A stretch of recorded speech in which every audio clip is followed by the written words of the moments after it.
美国著名基金经理 Toby Cribber 啊，就像屏幕前的你一样，他注定是要活在光辉之中的啊。他原本只是一名网球运动员啊，也没有很出名，小有成就。也就是在他刚刚有一点名气时，可能也是兜里有点钱了啊。Toby Cribber 开始接触商品交易市场啊，成为了一名交易员。他发现啊，在球场上挥舞网球拍的快感啊，远远比不上在这个亿万天才交易者中啊傲视群雄、跃然于股票交易图表之上的乐趣啊。也许是过于迷恋这种一买一卖啊，却又赚不到钱的快感啊，所以他在1987年啊，很果断地放弃了自己的网球职业生涯，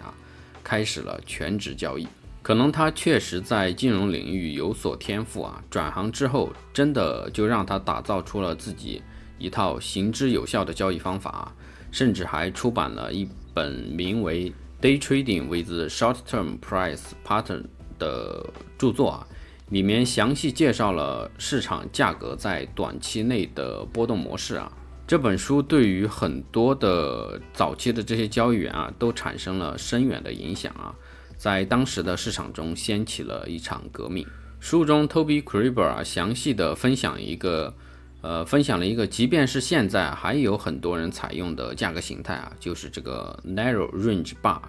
现在市面上流传的这些 NR4 啊、NR7 啊这些交易系统啊，基本上都是出自于Toby Cribber 这本书里面的概念啊。关于这本书还有一个比较有趣的故事，就是Toby Cribber 在发行了他这本书不久之后啊，他就突然又决定啊，从市场上收回所有的他的这个书籍的印刷副本，因为他发现啊，这本书太重要了啊，里面包含了他的独家交易战略和方法啊，他不希望这些知识被如此这个任意的传播。在某种程度上，可能是因为他希望这本书的内容啊，只对真正付费的认可它价值的读者开放，从而也是为了保证它的策略和理论的独特性啊。另一方面，也可能是他个人非常注重这种知识产权的保护，于是他就尽力买回了市场上流通的所有印刷副本啊。就网上传闻，好像是他还是比较成功的，真的让他收回了所有的这些副本啊。这也导致这本书啊现在非常的罕见啊，价值颇高啊。少量的这种市面流通的二手印刷书啊，现在好像都已经卖到了1000多美金了，上万人民币一本书啊，还是挺夸张的啊。但是好在我感谢互联网啊，它这本书的这个印刷版本，包括很多人的解读啊，都已经给它公开了。当然，它现在的话，它现在使用的交易系统应该是在原本这个书籍里面涉及到的，已经迭代了 N 多次了。在2005年，《金融时报》将 Toby Cribber 誉为逆势交易者中最知名的交易员。这个说法完全没有夸张啊。现在这个 Toby Cribber 他是以量化交易为基础啊，创立了全球顶尖的量化投资公司啊，专注于这个期货和外汇的量化交易。在短短数年之间啊，这个公司就已经实现了稳定而且又高效的成长啊。在他们的基金官网上写着是管理着50亿美元啊。你们觉得他当时在打网球的时候会想到自己有一天能够达到如此的高度吗？若干年后，在座的各位说不定也会达到属于自己的人生高度啊。那个时候回想现在屏幕前的你，会有什么样的感慨呢？好，大概介绍这么多。我们今天要讲的是这个 NR4， 你也可以说它是 NR7 交易策略啊，它反正都是来源于这个 Toby Cribber 的交易概念。基本上来说，它们就是指的同一个交易方法。其实这个策略我之前已经讲过了，但是今天我主要是想讲一下它的代码实现啊，也就是源码的部分。在讲源码之前，我先简单的介绍一下这个策略啊，因为时间太久，可能很多人都已经忘记了。我们先讲一下这个 NR4 啊，NR4 它是由4根 K 线所组成的啊。这个形态呢需要满足两个条件啊。第一个条件就是 K4 和 K3 要形成这种inside bar， 就是晕线关系，也就是 K4 的高低点K4 的高低点要处于 K3 的高低点之内这是第一个条件。第二个条件是 K4 这根 K 线它的振幅要比1、2、3这3根 K 都要小，也就是4的高低点之间的距离要比前面3根的高低点距离都要小。满足这2个条件之后，我们才可以说是形成了 NR4 形态。形成之后，我们就在最近的这根 K 的最高价和最低价分别挂突破单突破买单和突破卖单。止损的话，你可以使用固定点数止盈的话就使用固定的盈亏比。另外还有一种做法就是不设止损也不设止盈，而是以下一次再次出现这个 NR4 形态时才进行出场。另外还有一点要注意的是，我们这里不是上下进行挂突破单吗？如果下一根 K 线走完了，上下都没有被突破也就是它再次形成了一个 inside bar， 那么我们在 K4 这根 bar 上挂的这个突破单就要取消掉了。那么 NR7 其实和这个 NR4 它是同一个方法只不过是NR4它是比较的，它是由4根 K 线组成，然后比较前面的3根 K 线，而 NR7 呢，它是由7根 K 线组成它是与前面的6根 K 线进行比较其实原理都是一样的还有这个 NR5、NR6、NR8、NR9 其实都是可以的。那么这个策略的这个底层原理其实就是说，这个金融市场它在低波动的这个时期形成之后它来到一个极端的情况的话，它就会爆发出这个新的趋势不管是向上的还是向下的，反正它可能会迎来更高的这个波动性会出现更加强劲的这种突破形态。总而言之，就是做的一个收敛到发散的一个过程策略就介绍这么多我们主要是来看一下它的具体的源码实现感兴趣的同学也可以跟着一起敲一遍，还是打开我们的 MT5 软件然后点击菜单栏上面的这个 IDE 图标，或者按键盘上的 F4然后就打开了我们这个代码编辑器的界面，然后我们点击这里的新下一步给我们这个 EA 取一个名字。好，这样的话它就会帮我们新建一个文件然后会有一些默认的这些代码出现我先进行一下格式化因为不是我喜欢的这个代码风格。先把这些没用的都删除掉，然后这个也先删除掉，编一下。因为策略比较简单，所以代码比较少我就尽量讲得快一些首先就是我们的版权信息，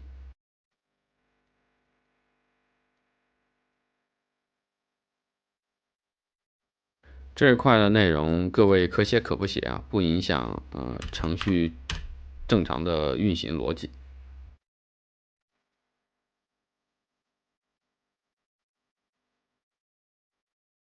然后就是使用这个关键字 include 把我们这里做交易的、持仓的还有挂单的进行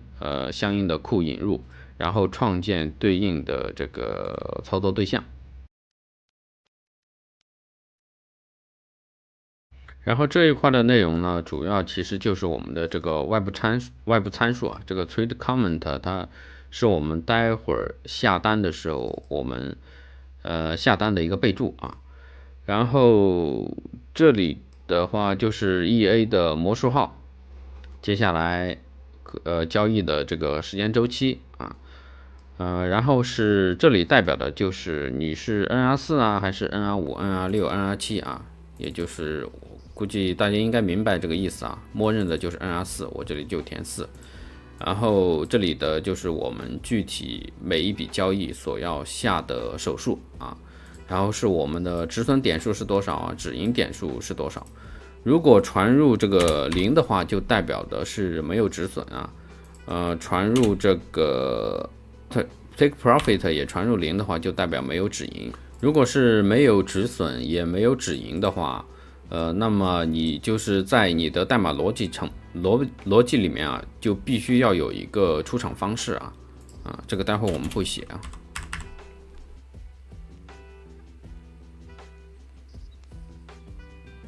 然后这一行这个 trade set expert magic number， 它主要是把我们用户输入的这个魔术号给我们绑定到这个 trade 类上，这是 on-init 方法里面的内容啊。它会在这个 EA 加载的时候执行一次啊。常规来说，我们会在这里面做一些初始化的方法。on-delete 方法，它会在我们这个，比如说这里的切换这个图表，周期啊，还有就是我们这个移除 EA 的时候会触发的一个事件啊。然后接下来这个 on-tick 的方法，就是基本上来说就是只要有新的报价产生啊，它就会被调用一次啊。所以我们在这里面做一些开单啊，包括仓位管理的工作。那么这行代码的这个函数主要就是用来判断当前这个报价它是不是当前这根 K 线的开盘价，主要目的就是判断一下这个是不是有一根新 K 产生啊。然后我们把这个 xNewBar， 它是一个我们自定义的函数啊，所以我需要把这个函数实现一下。熟悉我的同学应该知道，我之前写这个 xNewBar， 我通常是使用这个 bar count 来做的啊。现在，今天给大家分享另一个写法，就是使用这个 time 啊，也就是 bar time 来做，其实也是可以的啊。这两种方法都可以啊。好，那接下来就是我们判断这个开仓逻辑的啊。判断开仓逻辑之前，我们还是先判断一下当前是不是满足N24形态。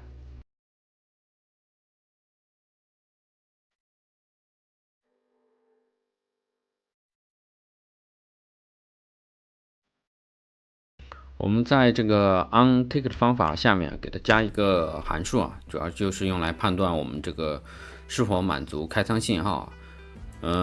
有两个条件，第一个就是首先是当前 K 的振幅啊要比前面3根 K 都要小，然后是当前 K 的最高点要小于前一根的高点啊，最低点要大于前一根的低点，也就是一个inside bar。然后满足条件的话，我们就会在高低点进行挂单啊。然后这行代码首先是获取前一根 K 的最高价和最低价，然后是前2根 K 的最高价和最低价。然后这里是判断一下是不是满足条件2，也就是我们的运线形态。这里的话就是使用了一个 for 循环去判断一下是否满足我们的条件1。我们这里是使用的一个变量啊，外部变量来定义的，所以你这里可以定义，理论上来说你可以定义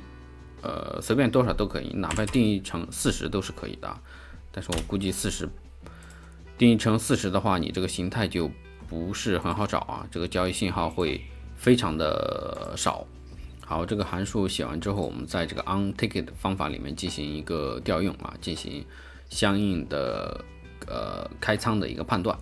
在我们判断之前，我还有一个函数需要补充一下，就是我们的平仓函数，也就是我们的close all position， 和我们在这里补充一下。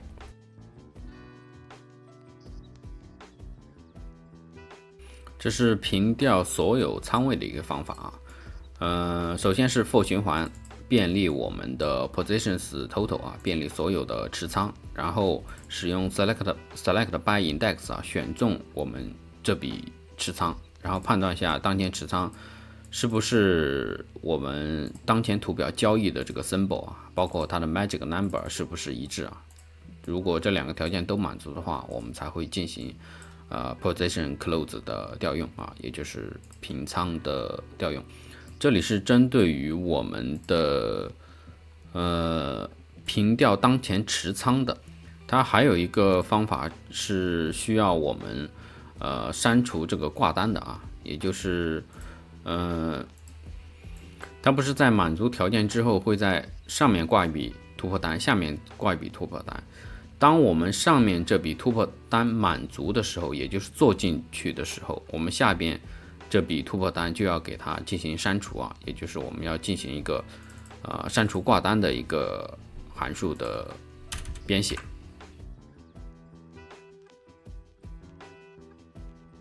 好，这就是我们删单的一个操作啊。这些准备工作都做好之后，我们就可以在 onTicket 方法里面进行开单逻辑的编写了。